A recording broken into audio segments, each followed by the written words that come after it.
ሻሎም ቅዱሳን ክብር ለኢየሱስ ይሁን። ለማታውቁኝ እኔ በጌታ ወንድማችሁ ፕሮፌት እስራኤል ነኝ ከሳውዝ አፍሪካ። ዛሬ ወደዚህ የመጣሁትኝ እግዚአብሔር በዚህ ምድር ላይ ሊያደርግ ያለውን ያሳየኝንና የተናገረኝን ትንቢታዊ መልእክትን ለማስተላለፍ ነው። እናም በዚህ እግዚአብሔር ባሳየኝና በመናገረው ትንቢታዊ መልእክት ላይ ሁላችንም እንድንጸልይ ፈልጋለሁ። ይህንን የምትሰሙ ቅዱሳን ሁላችሁም ሼር እንድታደርጉትና በዓለም ዙሪያ በተለየ ቦታ ሁሉ ያሉ ቅዱሳን ከኛ ጋር እንዲጸልዩ እፈልጋለሁ። ክብር ለኢየሱስ ይሁን።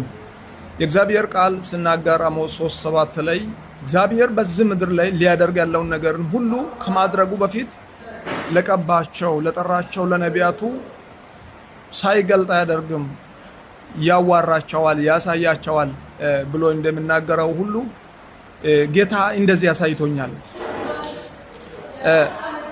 በንክኪ የሚተላለፍ ከባድ የሆነ በሽታ ሲመጣ አሳየኝ እና ያ በሽታ ወደዚህ ምድር እንደገባ ወዲያው ሲሰራጭና ወደ ተለያየ ዓለም ክፍላት ላይ ሲደርስ ጌታ አሳየኝ።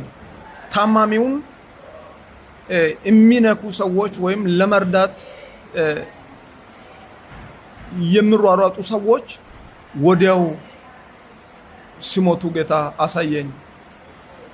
ከዛ ባሻገር ደግሞ የሚያክሟቸው ነርሶች፣ ዶክተሮች እና የጤና ባለሙያዎች ሁሉ ሲሞቱ ጌታ አሳይቶኛል። ሆስፒታሎች ላይ የተለየ ከሌሎች ታካሚዎች ለየት ያለ ዩኒፎርምን ሲያዘጋጁ ሁላ ጌታ አሳየኝ። ለየት ያለ ዩኒፎርምን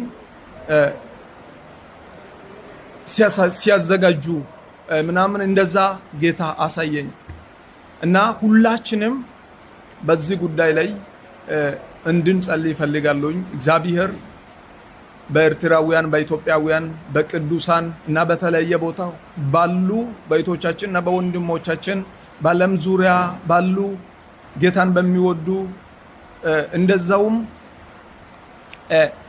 በሕዝቡ ሁሉ ላይ የእግዚአብሔር ምሕረት እንዲሆን እግዚአብሔር በምሕረቱ እንዲጎበኛቸው በምሕረቱ እንዲያየን ሁላችንም እንድንጸልይ ፈልጋለሁ።